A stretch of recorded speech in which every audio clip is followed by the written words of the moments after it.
You'll never find real love, Lily. Face it. My sister Clara's words hit me like a slap across the face. We were standing in our parents' kitchen, and she'd just finished criticizing my boyfriend Ryan for the third time that month. I was 26 years old, quiet, introverted, and apparently invisible next to my older sister. Clara was 28, beautiful, outgoing, and never missed a chance to remind me that I was the lesser sibling. She'd been the star of every family gathering since we were children. The one everyone noticed, everyone praised, everyone loved first. I'd learned to live in her shadow, accepting crumbs of attention while she feasted on admiration. Ryan seems nice, Mom had said tentatively when I'd introduced him last month. But Clara had rolled her eyes dramatically. Nice? Mom, he's a barista. Lily always picks these dead-end guys. Now she was doubling down. He's just like the others. You attract losers, Lily. It's a pattern. I stood there, absorbing her cruelty like I always did. Silent. Invisible. But something shifted inside me that day. A small flame of determination ignited in my chest. I would prove her wrong. I would find the love and happiness she said I didn't deserve. And someday, she would choke on those words. That night, I told Ryan everything. We sat on his small apartment balcony, watching the city lights flicker below. He listened without interrupting, his hand warm over mine. Your sister sounds threatened by you, Ryan said quietly. I laughed bitterly. Threatened? Clara has everything. The looks, the confidence, the career. What could she possibly be threatened by? You have something she doesn't. Authenticity. You're real, Lily. People like Clara perform for approval. You just exist as yourself. I'd never thought about it that way. Ryan always saw things differently than everyone else. It was one of the things I loved about him. We should keep our relationship private for now, he suggested. Focus on us, not on what anyone else thinks. I agreed. Clara's constant criticism had started affecting how I felt about my own choices. Maybe distance from her judgment would help me grow stronger. Over the following months, I threw myself into work. I was a junior marketing analyst at a small firm, nothing glamorous, but I was good at it. Ryan encouraged me to apply for better positions, to believe I deserved more. Slowly, I started believing him. Clara continued her subtle jabs at family dinners, but I stopped engaging. I had something she didn't know about. A love that was real, patient, and growing stronger every day. 6 months into our relationship, Ryan invited me to his apartment for dinner. Something felt different that night. He was nervous, fidgeting with his napkin, avoiding eye contact. Lily, there's something I need to tell you. My heart dropped. This was it. The moment where everything fell apart, just like Clara always predicted. I haven't been completely honest about my background, Ryan continued. My full name is Ryan Alexander Whitmore. My family owns Whitmore Industries. I stared at him blankly. Whitmore Industries was one of the largest conglomerates in the country. Real estate, technology, media. Billions of dollars. What? I whispered. My uncle passed away last year and left me a significant inheritance. I've been trying to live a normal life, away from the family pressure. That's why I work at the coffee shop. To feel like a regular person. I processed this slowly. The man I'd been dating, the one Clara called a loser barista, was worth more than she could ever imagine. Why didn't you tell me sooner? Because I needed to know you loved me for me, not for my family's money. Tears filled my eyes. Ryan, I fell in love with the man who makes my coffee just right and laughs at my terrible jokes. The money doesn't change that. He pulled me into his arms. Everything was about to change, but our love remained the foundation. I made the mistake of mentioning Ryan's family to Clara the following week. She'd cornered me at Mom's birthday dinner, demanding details about my little boyfriend. Actually, I said carefully, Ryan comes from a wealthy family, the Whitmores. Clara's face went through several expressions. Surprise, disbelief, then settling into something uglier. The Whitmores? Sure, Lily. And I'm engaged to a prince. She laughed, sharp and mocking. You're so desperate to impress everyone that you're making up stories now. It's pathetic. I'm not making anything up. Please. You met him at a coffee shop. He probably told you some fantasy to seem interesting. You're so gullible. She turned to our parents with a condescending smile. Lily thinks she's dating a billionaire. Isn't that adorable? Mom looked uncomfortable. Dad studied his plate. Nobody defended me. Typical Lily, Clara continued. Always reaching for things she can't have. Always dreaming instead of being realistic. I sat there, burning with humiliation. But underneath the shame, I felt something else. A cold, determined patience. Clara would see the truth eventually. And when she did, she wouldn't be laughing anymore. I finished dinner in silence, counting the days until reality would prove her wrong. The satisfaction would be worth the wait. 2 weeks later, Ryan invited me to meet his family at their estate in Connecticut. The property was breathtaking. A sprawling mansion surrounded by manicured gardens, tennis courts, and a private lake. I felt completely out of place. They're going to hate me, I whispered as we walked up the marble steps. They're going to love you, Ryan assured me. Just be yourself. His mother, Eleanor Whitmore, was elegant and intimidating. His father, William, was formal but kind. His younger sister, Amelia, was surprisingly warm. So you're the one who's made Ryan actually smile, Amelia said, hugging me immediately. I've heard so much about you. Dinner was overwhelming. Crystal chandeliers, multiple courses, conversations about philanthropy and investment portfolios. But slowly I relaxed. The Whitmores weren't judging me. They were genuinely curious about who I was. Ryan tells us you work in marketing, Eleanor said. He speaks very highly of your intelligence. I blushed. I'm still learning. Ambition is learned. Intelligence is inherent. You clearly have both. That night, driving back to the city, I thought about Clara. She'd spent years telling me I wasn't ambitious enough, wasn't special enough, wasn't enough. Meanwhile, one of the wealthiest families in America was welcoming me with open arms. Sometimes the people who know you best are the ones who see you least clearly. 3 months later, Ryan proposed. But he didn't do it privately. He did it on national television. Ryan had been invited to appear on a morning show to discuss the Whitmore Foundation's new charity initiative. I thought I was just accompanying him for moral support. I had no idea what was coming. Midway through the interview, Ryan turned to me. Actually, there's something more important I want to talk about today. The host looked confused. The cameras stayed rolling. Ryan dropped to one knee right there on live television, in front of millions of viewers. Lily Brooks, you are the most genuine, kind, and beautiful person I've ever known. You saw me when I was just a guy making coffee. You loved me before you knew anything about my family. Will you marry me? The ring was stunning. A vintage emerald surrounded by diamonds. But I barely saw it through my tears. Yes, I sobbed. Yes, of course. The studio audience erupted in applause. The hosts were crying. Social media exploded within minutes. And somewhere, watching from her apartment, I knew Clara was seeing everything. She told me I'd never find love. Now the whole country was witnessing proof that she was wrong.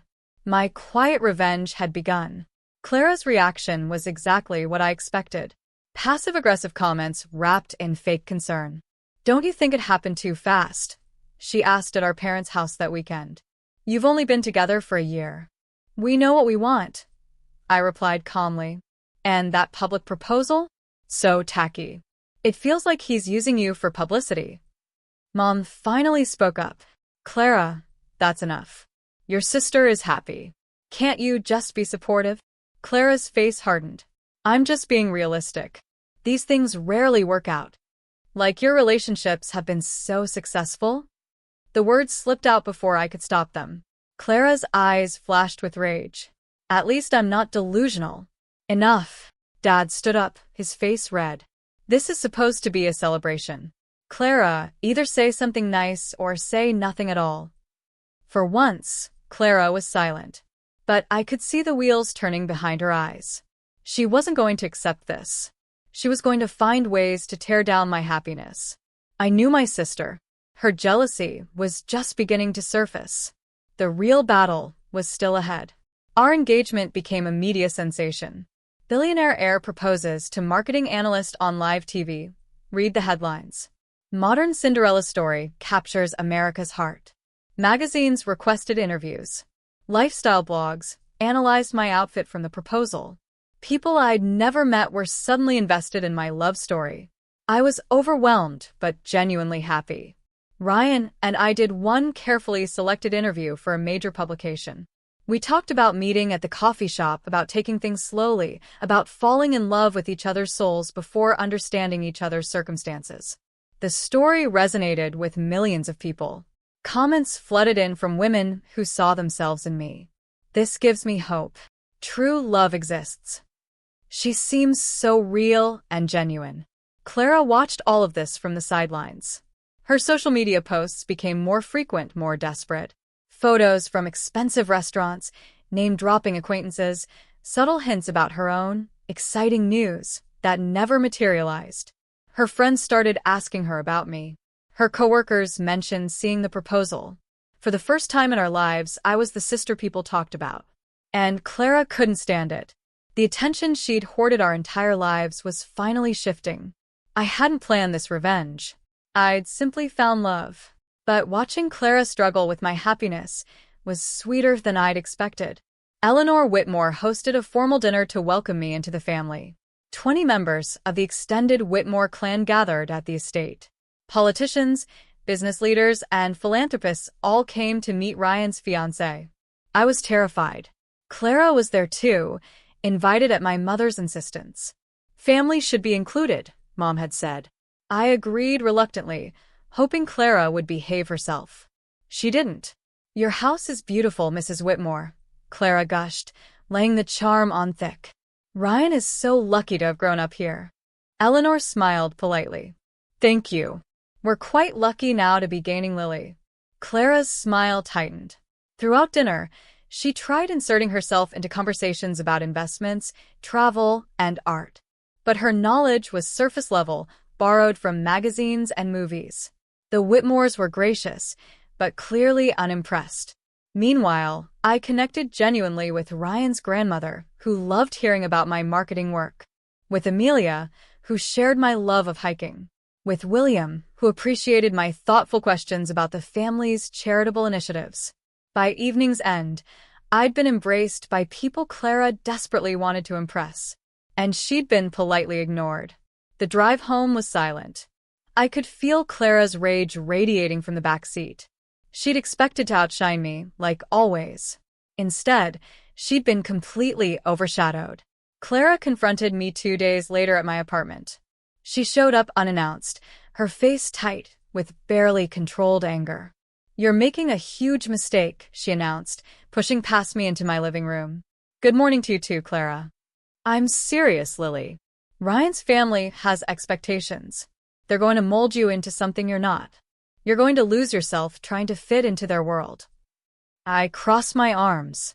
You mean like you've been losing yourself trying to impress everyone your entire life? She recoiled like I'd slapped her. Excuse me? Clara, I've watched you perform for approval since we were children. You're so busy being who you think people want that you don't even know who you actually are. That's not fair. Neither is spending 26 years telling your little sister she's not good enough. But here we are. Clara's eyes filled with tears. Real ones, maybe for the first time.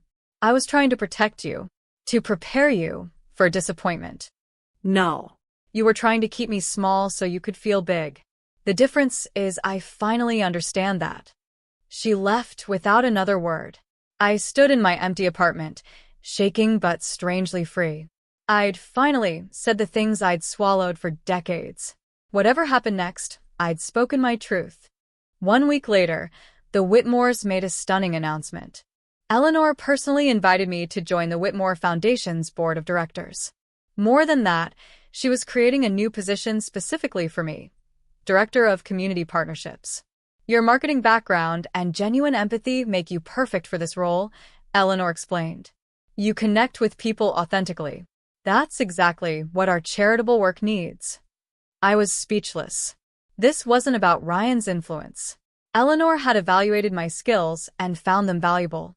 For the first time in my life, my abilities were being recognized by people who actually mattered. The announcement made headlines. Whitmore Foundation appoints future family member to key position. Clara saw the news, of course. Her congratulatory text was 3 words. Good for you. But I heard through Mom that Clara had complained for hours about nepotism, about unfairness, about how anyone could do that job. She couldn't accept that I might actually be qualified, that I might deserve something good. My success challenged everything she believed about our family hierarchy. If I could succeed, what did that mean about all the years she'd spent convincing me I couldn't? The foundation role wasn't just an opportunity. It was proof that Clara's assessment of me had always been wrong. Clara's sabotage attempts became more desperate.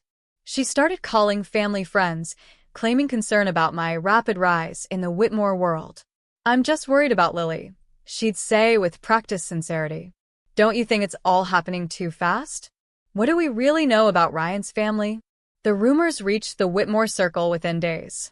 Eleanor addressed them directly at our next meeting. "I understand there have been concerns expressed about your background, Lily. Someone has been making calls." I felt sick. "I'm so sorry. That's my sister. We have a complicated relationship." "I'm aware. We had her investigated after the first call." My eyes widened. Investigated. Standard procedure when someone attempts to interfere with family business. Clara Brooks has significant credit card debt, a history of short-term employment, and 3 failed relationships in the past 2 years. She's clearly projecting her own instability onto you. Eleanor's voice softened. You, on the other hand, have a clean record, growing professional reputation, and genuine character references. Clara's efforts only confirmed that we made the right choice accepting you. I was stunned. Clara's sabotage had backfired spectacularly. Instead of damaging my reputation, she destroyed her own credibility with the very people she wanted to impress. Sometimes the universe handles revenge better than we ever could ourselves. The engagement party was held at the Whitmore estate.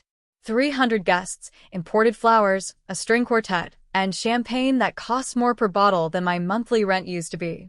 I wore a custom gown that Amelia had helped me choose. Ryan looked at me like I was the only person in the room. Clara attended with our parents. She wore a red dress, clearly trying to stand out. But in this crowd of accomplished, elegant people, her efforts felt desperate rather than impressive. Throughout the evening, Clara made passive-aggressive comments within my earshot. "The decorations are nice, if you like ostentatiousness. I wonder how long the novelty will last. Money can't buy class." But nobody was listening to Clara. Everyone wanted to meet me. Business leaders congratulated my foundation appointment. Philanthropists discussed potential partnerships. Ryan's cousins shared embarrassing childhood stories and welcomed me like I'd always belonged. At one point, I caught Clara standing alone by the bar, watching me laugh with Amelia and Eleanor. Her face held something I'd never seen before. Envy, yes. But underneath it, something sadder. Loss. She was losing her grip on the narrative she'd constructed our entire lives. The story where she was the star and I was the supporting character. That story was officially over. Clara made one more attempt the following week. She approached my mother with evidence that Ryan was using me. "Think about it, Mom. Why would someone like him choose Lily? She's being manipulated. The family probably has ulterior motives." Mom, to her credit, shut it down. "Clara, I've met Ryan. I've met his family. They adore Lily. This jealousy is unbecoming." "I'm not jealous. I'm concerned." "Then be concerned quietly. Because right now you're embarrassing yourself." Clara turned to Dad next, but he was equally unimpressed. "Your sister found happiness, Clara. Why is that so threatening to you?"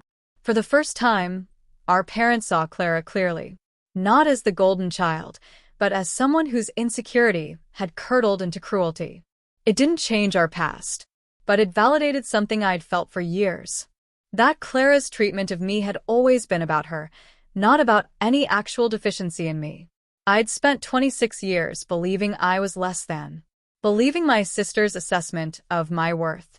Now everyone, including our parents, could see the truth. Clara's cruelty had never been about protecting me. It had always been about keeping me small enough that she could feel big. My career at the Whitmore Foundation flourished.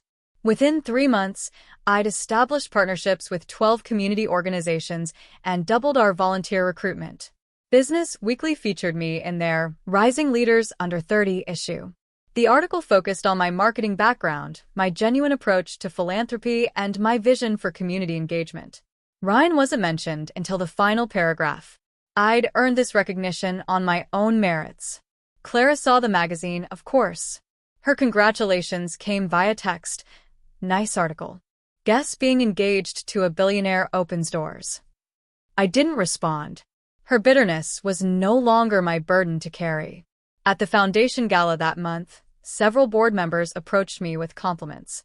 You've brought fresh energy to our work. Your ideas are genuinely innovative. Eleanor was right about you. I thought about all the years I'd believed Clara's assessment of me. All the opportunities I'd avoided because I didn't think I was good enough. All the dreams I'd dismissed as unrealistic. The only thing that had ever been unrealistic was Clara's view of my potential.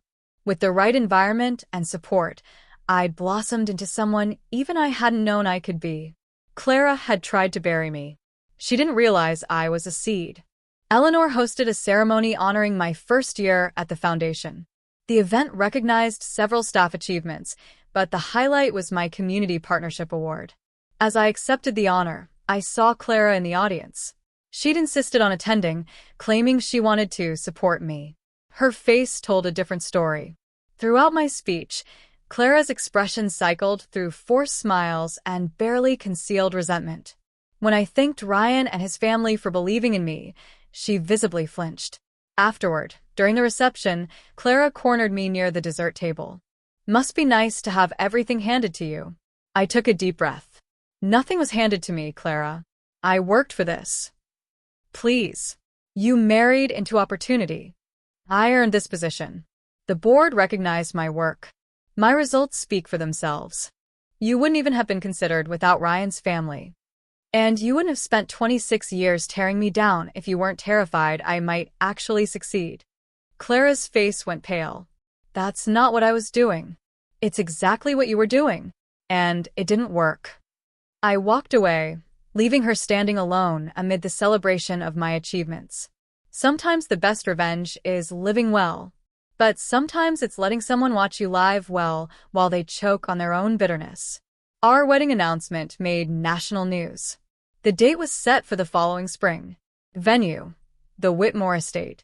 Guest list: 400 people including politicians, celebrities, and business leaders. The coverage was overwhelming. Morning shows discussed dress predictions. Wedding magazines offered to cover the event. Social media accounts dedicated to tracking every detail emerged overnight. Clara's attempts to minimize my happiness became increasingly desperate. The wedding is probably more about the family's image than actual love. I heard these society marriages are always strategic. Don't be surprised if there's a prenup situation. But nobody was listening to Clara anymore. Her credibility had been demolished by her obvious jealousy. The people who once found her charming now saw through her performance. Meanwhile, wedding planning consumed my attention in the best possible way. Choosing flowers, tasting cakes, selecting music. Every decision was made with Ryan, our tastes aligning perfectly. I can't wait to marry you, Ryan said one evening, watching me stress over invitation fonts. Everything else is just details. He was right. The media attention, Clara's jealousy, the overwhelming logistics. None of it mattered compared to the simple truth. I was marrying my best friend. 3 months before the wedding, Clara called me crying. Lily, I need to see you. Please. I agreed cautiously, expecting another manipulation attempt. But when she arrived at my apartment, something was different. Her usual polish was gone. No makeup, hair unwashed, wearing old sweats. I'm sorry, she said immediately. For everything. I waited, unsure if this was genuine or another performance. I've spent my whole life competing. With you, with everyone. I thought if I could just be the best, the most successful, the most admired, I'd finally feel good enough. She wiped her eyes. But watching you succeed, watching you find real love and genuine acceptance, it made me realize I've been chasing the wrong things. Clara, you've spent years tearing me down. I know. And I'm not asking you to forgive me. I just needed you to know that I understand now. What I did was wrong. My jealousy was about my own emptiness, not about you. I studied my sister. For the first time, I saw her without the protective armor she'd worn our entire lives. Just a scared, insecure woman who'd hurt others because she was hurting inside. I don't know if things can ever be normal between us, I said honestly. I know. I just wanted you to hear that I'm sorry, and that I'm proud of you, even if I was too broken to show it before. The wedding invitations went out. Clara received one, though our relationship remained fragile. She responded with a simple acceptance, no commentary, no passive-aggressive notes. Just attendance confirmed. The planning intensified. Dress fittings, venue preparations, coordinating out-of-town guests. Eleanor became like a second mother, guiding me through the overwhelming details while making sure I felt supported, not steamrolled. The media coverage reached fever pitch as the date approached. America's Cinderella prepares for dream wedding. From coffee shop to castle, Lily Brooks' incredible journey. I ignored most of it. The public narrative was a fairy tale, but my reality was simpler. I'd found someone who loved me completely, who saw my worth before understanding my circumstances, who encouraged me to become more than I'd ever believed possible. Clara watched from the periphery as my dream unfolded. She'd told me I'd never find love. Now she'd witness me marry someone she could never have. Not because of his money. Because Ryan loved authentically, and Clara had never learned how to receive that kind of love. She was too busy performing to let anyone truly see her. 1 week before the wedding, Clara made her final attempt at sabotage. She approached a tabloid journalist with a story about Ryan's past. Claims about an ex-girlfriend, suggestions of secrets, vague implications of scandal. The journalist contacted Ryan's family for comment. Within hours, the Whitmore legal team had investigated and debunked every claim. The ex-girlfriend was a woman Ryan had briefly dated 6 years ago, who confirmed their relationship ended amicably and cordially. The secrets were inventions with no factual basis. The tabloid killed the story. But they shared Clara's name with us as the source. I confronted her that evening. After everything, after your apology, you still tried to destroy my happiness. Clara's face crumbled. I couldn't help it. Watching you have everything I wanted. It was too much. What you wanted was never real, Clara. You wanted admiration, not love. You wanted status, not connection. The things I have, you could never obtain them because you don't know how to be genuine. She had no response. I left her standing in her apartment, finally understanding the fundamental difference between us. I'd learned to love and be loved. Clara had only learned to compete and compare. Her sabotage failed not because I was lucky, but because real love creates a foundation that lies can't shake. The wedding day arrived, perfect and sun-drenched. The Whitmore estate had been transformed into a garden paradise. White roses, cascading wisteria, a crystal-clear pond reflecting the blue sky. 400 guests gathered to witness our union. Politicians, philanthropists, celebrities, and most importantly, the people who genuinely loved us. I walked down the aisle on my father's arm, seeing Ryan's face light up like I was the most beautiful thing he'd ever witnessed. Every step felt like shedding an old skin. The insecure girl who believed her sister's cruelty. The woman who doubted her own worth. All of it falling away with each movement toward my future. Our vows were personal and tear-filled. Ryan promised to always see me clearly. I promised to always love him authentically. The officiant declared us married, and the crowd erupted in joy. During the reception, I spotted Clara at her table, watching quietly. No snide remarks. No passive-aggressive comments. Just observation. For the first time, She was simply witnessing my happiness without trying to diminish it. Maybe something had finally changed. Or maybe she'd simply run out of ammunition. Either way, her silence felt like its own form of victory. At the reception, Clara approached me during a quiet moment. "You look beautiful," she said simply. "Thank you." We stood awkwardly, two sisters with decades of damage between us. "I know I can't undo what I did," Clara continued. "I spent years making you feel small because I was terrified of being small myself. Why are you telling me this now?" "Because I finally understand. Watching you today, seeing how Ryan looks at you, how his family accepts you. You have something I've been searching for my whole life." "What's that?" "Belonging. You belong here, Lily. Not because you married into wealth. Because you're genuinely lovable and you let yourself be loved." Her words hit me harder than any criticism ever had. "I don't know what happens with us, Clara. Too much has been broken. I know.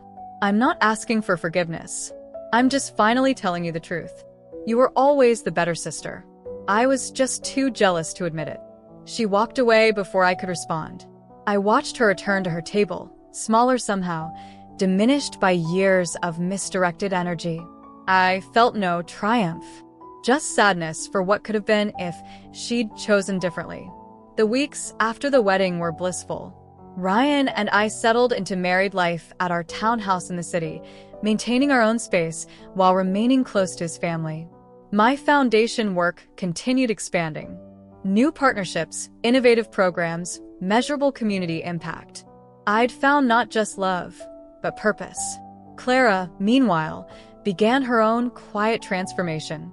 She started therapy, according to Mom, took a lower-profile job, stopped posting constantly on social media. The competitive, performing version of my sister was slowly being replaced by someone more authentic. We weren't close. Maybe we never would be. But the active hostility had faded into something more like distant politeness. I didn't need Clara's approval anymore. I'd spent 26 years seeking validation from someone incapable of giving it. Now I had Ryan, his family, my career, and most importantly, my own sense of worth. The girl who believed she'd never find love had proven everyone wrong. Not through revenge or competition, but through simply allowing herself to be seen and loved authentically. That was the real victory. Not defeating Clara, but becoming someone who no longer needed to defeat anyone. 1 year after the wedding, Clara reached out for coffee. We met at a small cafe, neutral territory. She looked different, calmer, less polished, but more present. "I've been doing a lot of work on myself," she said. "Therapy, journaling, trying to understand why I treated you the way I did." I listened without interrupting. I think I was always scared. Scared I wasn't actually special, that my confidence was performance. "And you? You were quiet and genuine and real. Everything I pretended to be, you actually were." That's not an excuse for years of cruelty. I know. I'm not making excuses. I'm just finally understanding. We talked for 2 hours. About our childhood, our parents' favoritism, the ways our family system had pitted us against each other. It wasn't reconciliation. It was acknowledgement. "I'm proud of who you've become," Clara said as we parted. "And I'm trying to become someone I can be proud of too." I watched her walk away, this woman who'd shaped so much of my self-perception through her cruelty. She was no longer my enemy. She was just a person struggling to overcome her own limitations. I'd found love, success, and belonging. Clara was just beginning her journey towards self-acceptance. Maybe someday we'd be sisters who actually supported each other. For now, the absence of hostility felt like enough. Today, I sit in my foundation office, looking at photos on my desk. Ryan and me on our wedding day. Our first anniversary trip to Italy. My community partnership award ceremony. My parents finally visiting the Whitmore estate. And, unexpectedly, a recent photo of Clara and me at Mom's birthday. Not embracing, but standing near each other. A small step toward something different. My sister told me I'd never find love. She said I attracted losers, that I was delusional, that I'd never amount to anything special. She was wrong about all of it. But her cruelty served a purpose I didn't understand at the time. It forced me to either believe her narrative or create my own. I chose creation. I chose to love someone who saw my worth. I chose to accept opportunities that terrified me. I chose to become someone even I hadn't known I could be. Clara's mockery didn't break me. It revealed my resilience. Her attempts to diminish me only clarified my own light. If you're reading this and someone in your life keeps telling you you're not enough, hear me? They're wrong. Your worth isn't determined by the opinions of people too insecure to celebrate you. Find people who see you clearly. Let yourself be loved authentically. Build a life that proves every doubter wrong, not through revenge, but through simply becoming who you were always meant to be. That's the sweetest victory of all.